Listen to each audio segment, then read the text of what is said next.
Hello. So आज 28 तारीख आहे आणि आपण रायगड प्रदक्षिणेच्या तयारीसाठी पाचाडला निघालो आहोत. उद्या आपली रायगड प्रदक्षिणा शेड्यूल आहे 29 तारखेला. So stay tuned.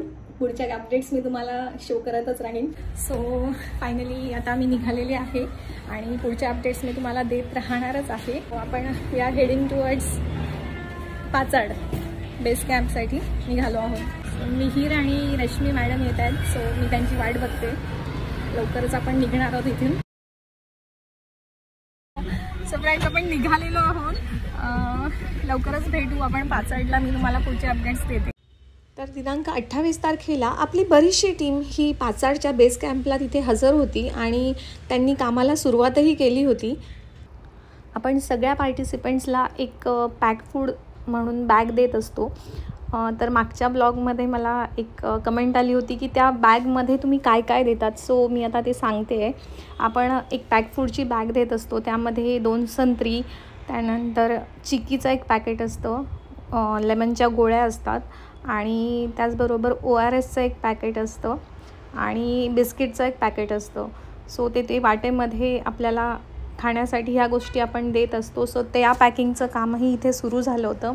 त्याचबरोबर आपण प्रत्येक पार्टिसिपंटला एक सर्टिफिकेट दिलं जातं यूथ क्लबचं कडून प्रदक्षिणा पूर्ण केल्याचं. सो तेही लिहिण्याचं, नाव वगैरे लिहिण्याचं कामही इथे सुरू झालेलं होतं. सायंकाळी 5 वाजता आपल्या ऑनलाईन बुकिंग्स या क्लोज झाल्या होत्या. त्यामुळे साईड बाय साईड आपले जे ऑफलाईन बुकिंग होते ते सुरू होते. दरवर्षी आपण यूथ क्लबचा लोगो असलेले टी-शर्ट्स छापून घेत असतो आणि ते पार्टिसिपंट्ससाठीही अवेलेबल असतात. पार्टिसिपंट्सनी टी-शर्ट्सची ऑर्डर ही आधी आम्हाला कळवायची असते. यावर्षीचे टी-शर्ट्सही इथे रिव्हील करण्यात आले आणि अकॉर्डिंगली वाटपही करण्यात आले. आम्हाला बेस कॅम्पला पोचेपर्यंत ऑलमोस्ट 8 वाजून गेले होते आणि अनफॉर्च्युनेटली तिथे लाईट्सही नव्हते. सो प्रत्येकाने आपल्या मोबाईल्सचे टॉर्च ऑन केले, लाईट्स ऑन केले आणि तिथलं काम सुरू होतं. आपण दरवर्षी यूथ क्लब मेंबर्सपैकी काही विशेष कामगिरी केल्याबद्दल मेंबर्सला सन्मानित करत असतो आणि या वर्षीची सत्कार मूर्ती हे आपले मपारा डॉक्टर होते. मी डॉक्टरांना विनंती करतो की आमचा हा घरगुती सन्मान गोड मानून स्वीकारावा. दुर्दैवाने आता लाईट गेलेले आहे.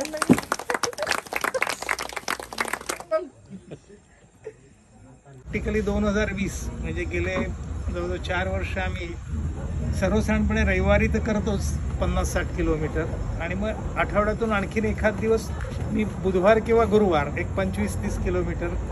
कारण याच्यामध्ये महत्त्वाची गोष्ट होती अशी की मला येऊन 11 वाजता परत पेशंट बघायचे असतात आणि प्रॅक्टिस चालू ठेवायची असते. आणि या कार्यक्रमाचे सूत्रसंचालन सांभाळलं ते आपले अशोक तलाठी काका यांनी. आपले 33वं वर्ष आहे. 33 वर्ष सातत्याने आपण एक उपक्रम राबवतोय आणि ह्या उपक्रमाची दखल जी आहे ती अख्ख्या महाराष्ट्राने घेतलेली आहे. सत्कार समारंभ आटपून ऑरेंज गँग पुन्हा सज्ज झाली आपल्या कामगिरीवर. सुंदर अक्षर असणारे ग्रुप मेंबर्स पार्टिसिपंट्सचे सर्टिफिकेट तयार करण्यात मग्न झाले. जवळजवळ 700 ते 800 पार्टिसिपंट्सचे सर्टिफिकेट्स लिहिण्याचे काम सुरू होते.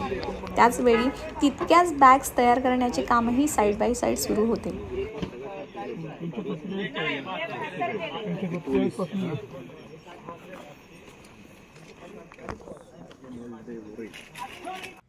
तर दुसरीकडे ऑफलाईन बुकिंगसाठी ट्रेझरी गँग सज्ज होती. 28 तारीख संपेपर्यंत सुमारे 600 पार्टिसिपंट्सचा आकडा ऑलरेडी पार झाला होता. यूथ क्लब मेंबर प्रणित गांधी याचं यंदा कर्तव्य आहे हे म्हणत आपण त्याचं केळवण साजरं केलं. चला आपण म्हणूया आता आपण म्हणूया केळवण करतोय तर आपण म्हणूया मदनी कवण. पुढच्या वर्षी असा दोघांनी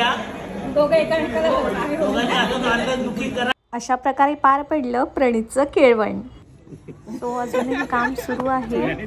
सो या आपल्या यंदाच्या कार्याध्यक्ष सौ श्रद्धा जोशी आणि सोबत धारप काकू. साधारण 1-1:30च्या दरम्यान आम्ही थोडी विश्रांती घेण्यास निघालो. महाराजांना वंदन करून आजच्या दिवसाची आपण सांगता करत आहोत. कॅम्प आहे. तिकडे पुढे दाखव ना तिकडे सगळं. ते बघ तयारी झालेली आहे अगदी. हो, हे आपला बॅग्स तयार आहेत बऱ्यापैकी. सो फ्रेंड्स, तुम्हाला 29 तारखेच्या अपडेट्स या पुढच्या ब्लॉगमध्ये बघायला मिळतील. इथे आपले जे आपण सर्टिफिकेट्स देत असतो ते इथे आपले तयार होत आहेत. Till then bye, stay tuned.